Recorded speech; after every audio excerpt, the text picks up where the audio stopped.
नमस्कार दोस्तों, MVM education में आपका स्वागत है। ये है बेसिक कंप्यूटर की तीसरी क्लास। इससे पहले की दो वीडियो अगर आपने नहीं देखी है तो उसका लिंक मैंने डिस्क्रिप्शन में डाला है, वहां से आप देख सकते हैं। सबसे पहले जानते हैं कि एक्सेल को कितने तरीकों से ओपन किया जाता है। वैसे एक्सेल को ओपन करने के बहुत सारे तरीके हैं, उनमें से कुछ तरीके मैं आपको बता रहा हूँ। सबसे पहला तरीका है कि जो कीबोर्ड का विंडोज बटन है उसको प्रेस करना है और फिर लिखना है एक्सेल, यानी कि EXCEL, फिर आपको एंटर करना है तो एक्सेल ओपन हो जाएगी।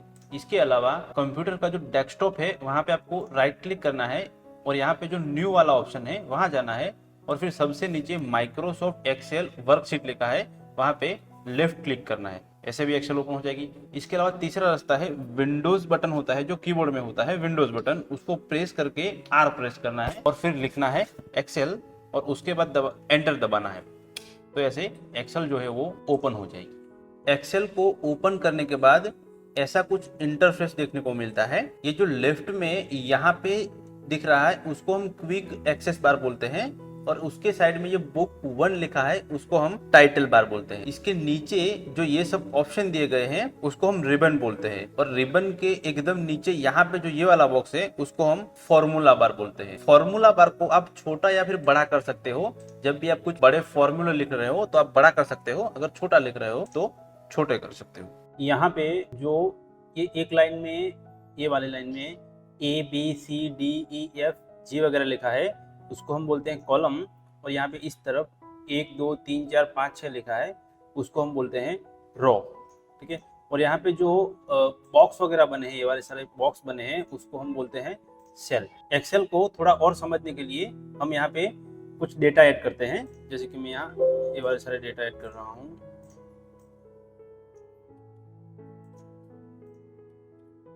ठीक है, तो इस डेटा की मदद से हम जानेंगे कि एक्सेल को कैसे यूज करना है। सबसे पहले किसी भी चीज को अगर हमें कॉपी करना है तो फिर हम क्या करेंगे, जिस चीज को कॉपी करना है उस पे यहाँ पे लेफ्ट क्लिक करके फिर यहाँ पे सबसे पहला ऑप्शन दिया गया है कॉपी। उसके बाद जहां पे भी हमें वो पेस्ट करना है, यानी कि जहां पे वो कॉपी किया हुआ डेटा डालना है, तो वहां पे ये लेफ्ट क्लिक करके फिर यहाँ से पेस्ट कर देंगे। इसके अलावा अगर आपको कीबोर्ड से करना है, मतलब शॉर्टकट से करना है, तो आप क्या करेंगे, यहाँ पे क्लिक करेंगे, फिर कीबोर्ड में Ctrl+C प्रेस करेंगे। उसके बाद जहाँ पे हमें डेटा को पेस्ट करना है वहाँ पे हम Ctrl+V प्रेस करेंगे। इसके बाद अगर आपको पूरा डेटा सिलेक्ट करना है तो आप ऐसे माउस से सिलेक्ट करके पूरे का पूरा डेटा कॉपी करके कहीं पे भी पेस्ट कर सकते हैं। इसके बाद अगर आपको पूरा का पूरा डेटा कीबोर्ड से करना है तो आप कीबोर्ड में Ctrl+A प्रेस कीजिए, फिर Ctrl+C करना है। उसके बाद जहाँ पे भी डेटा आपको पेस्ट करना है वहाँ पे Ctrl+V करना है। उसके बाद कॉपी में क्या होता है कि डेटा दो जगह रहता है, जहाँ से आपने कॉपी किया हुआ है और जहाँ पे आप पेस्ट कर रहे हैं। अगर आपको ऐसा नहीं करना है और सिर्फ डेटा एक ही जगह लेकिन दूसरी जगह ले जाना है, यानी कि कट करना है, तो आप क्या करेंगे, सबसे पहले सेम तरीके से हम सिलेक्ट कर लेंगे। अगर एक चीज को करना है तो एक को करेंगे, पूरे डेटा को करना है तो पूरा करेंगे। जितनी भी चीज को हमें कट करना है या फिर कॉपी करना है तो उतनी जगह को हम सिलेक्ट करेंगे। अगर हमें इतनी सी जगह को, इतनी ही टेक्स्ट को कट करना है तो हम क्या करेंगे, इतनी जगह सिलेक्ट करके फिर यहाँ पे कट का ऑप्शन दिया है वहां से हम प्रेस करेंगे, फिर जिस जगह हमें पेस्ट करना है वहां पे लेफ्ट क्लिक करके यहाँ पे पेस्ट कर सकते हैं इसकी मदद से। अगर आपको कट कीबोर्ड की शॉर्टकट से करना है तो सेम तरीके से आप सिलेक्ट कर लीजिए, फिर कीबोर्ड में Ctrl+X प्रेस कीजिए।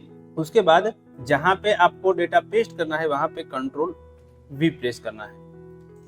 तो इस तरह से हम किसी भी डेटा को कॉपी या फिर पेस्ट कर सकते हैं या फिर कट और पेस्ट कर सकते हैं। ठीक है, कॉपी करने के लिए कीबोर्ड की शॉर्टकट की होती है Ctrl+C और पेस्ट करने के लिए Ctrl+V।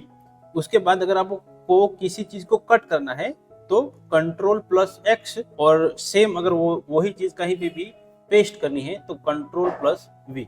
उसके बाद यहाँ पे जो ये सारा डेटा है उसमें जो टेक्स्ट लगे हैं ना, टेक्स्ट, अगर टेक्स्ट की साइज होती है, उसकी स्टाइल होती है, टेक्स्ट की स्टाइल को हमें अलग तरीके से करना है, कुछ और कुछ और स्टाइल देनी है, तो हम क्या करेंगे, यहाँ पे ऑप्शन दिया गया है, वहाँ पे हम सिलेक्ट करेंगे। फिर यहाँ पे टेक्स्ट की कई सारी स्टाइल दी गई है, तो इनमें से आपको जो भी पसंद हो या फिर आपको जो भी रखनी है वो स्टाइल आप यहाँ पे सिलेक्ट कर सकते हैं। तो आपकी जो टेक्स्ट की स्टाइल है वो उसके हिसाब से वहाँ पे चेंज हो जाएगी, ठीक है।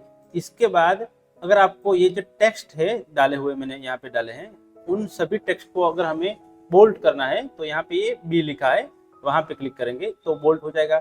अगर बोल्ड को हम शॉर्टकट की से करना है तो क्या करेंगे, कंट्रोल प्लस बी प्रेस करेंगे। जैसे कि यहाँ सिलेक्ट करेंगे फिर कंट्रोल बी करेंगे। यहाँ पे जितने भी ऑप्शन हम समझ रहे हैं, जितने भी ऑप्शन यूज कर रहे हैं, अगर हमें किसी भी चीज इतनी ही चीज को बोल्ड करना है तो हम जितनी चीज को फॉर्मूला अप्लाई करना है, जैसे कि आपको बोल्ड करना है तो जितनी जगह पे जितने टेक्स्ट या फिर जितने वर्ड पे आपको बोल्ड करना है, सिर्फ आपको उतना ही सिलेक्ट करना है। आप जितना सिलेक्ट करेंगे वहां पे वो अप्लाई हो जाएगा, ठीक है। इसके बाद मुझे ये करना है कि ये सारी चीजें उसको मुझे बोल्ड करना है, तो मैं यहाँ से कंट्रोल बी या फिर कंट्रोल बी नहीं करना तो मैं यहाँ से बी वाला जो ऑप्शन दिया गया है वहां से मैं कर सकता हूँ, ठीक है। ये जो डेटा है अब मुझे उसको इटैलिक में करना है, तो मैं क्या करूँगा, सिलेक्ट करूंगा। वैसे मैं सारा ऑल सिलेक्ट कर रहा हूँ, अगर मुझे कुछ स्पेसिफिक करना है तो मैं जितना करना है वो सिलेक्ट कर लूंगा, ठीक है। उसके बाद में यहाँ पे आई दिया गया है, अगर मैं ये प्रेस करूंगा तो ये सारे जो टेक्स्ट या फिर वर्ड बोल सकते हैं ये सारे इटैलिक में कन्वर्ट हो जाएंगे। अगर मुझे ये करना है कि इनमें से ये जो है इसके नीचे अंडरलाइन करनी है तो मैं करूँगा, यहाँ पे यू वाला ऑप्शन दिया गया है वहाँ क्लिक करूंगा तो मैंने जितना डेटा सिलेक्ट किया था ये वाला बड़ोड़ा वाला, तो वहाँ पे अंडरलाइन हो गई है। अगर मुझे फिर यहाँ से अंडरलाइन करनी है तो मैं क्या करूँगा, यहाँ से अंडरलाइन कर दूंगा, ठीक है। अब ये जो पूरा चार्ट है, जो एक बॉक्स बन रहा है, अगर मुझे उसमें लाइनिंग वगैरह करना है या फिर हम कोई बॉक्स बना रहे हैं या फिर चौरस बॉक्स है तो उसको अगर बॉर्डर करना है, बॉर्डर लगानी है, तो ये वाला ऑप्शन यूज होता है। इसमें क्या होता है कि जैसे बॉटम बॉर्डर लगानी है तो ये सबसे पहला ऑप्शन यूज करना है। अगर आपको टॉप पे बॉर्डर लगानी है तो ये वाला ऑप्शन यूज करना है।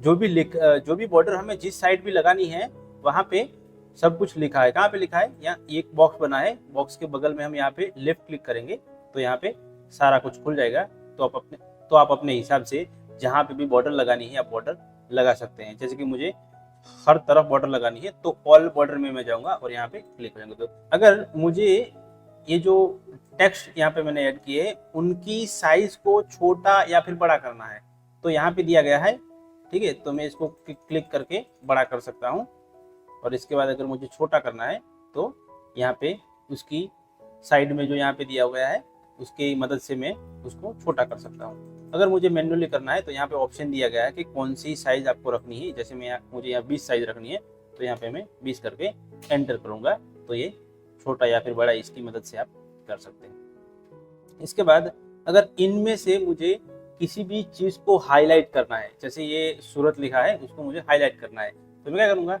यहाँ पे जो एक ऑप्शन दिया गया है, ठीक है, फिल कलर बोलते हैं उसको, तो वहाँ क्लिक करूँगा तो ये वाला जो मैंने सिलेक्ट किया था वो एरिया हाईलाइट हो जाएगा। एक बार फिर से देख लीजिएगा, अगर हम इतनी चीज़ को सिलेक्ट करते हैं तो जितनी सिलेक्ट हमने चीज़ें की है उतनी चीज़ें हाईलाइट हो जाएगी, ठीक है। अगर इसके अलावा मैं ऐसे करूँगा कि सिर्फ एक चीज़ को मुझे हाईलाइट करना, तो एक चीज़ को ऐसे सिलेक्ट करके फिर मैं यहाँ पे कर दूंगा।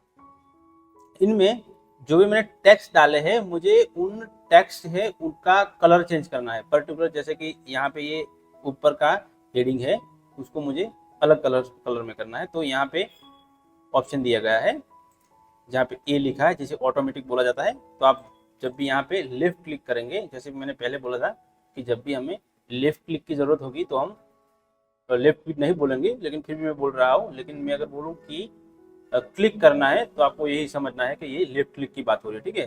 तो इनमें से मुझे जो भी कलर सिलेक्ट करना है वो यहाँ से कर दूंगा तो जितने मैंने टेक्स्ट सिलेक्ट किए हैं उनका कलर चेंज हो जाएगा। अगर मुझे पूरे के पूरे करने हैं तो मैं यहाँ पूरे के पूरे सिलेक्ट करूंगा और यहाँ से कलर चेंज करूँगा। तो दोस्तों आज की वीडियो में इतना ही, मिलते हैं एक्सेल की अगली वीडियो में, तब तक के लिए जय हिंद।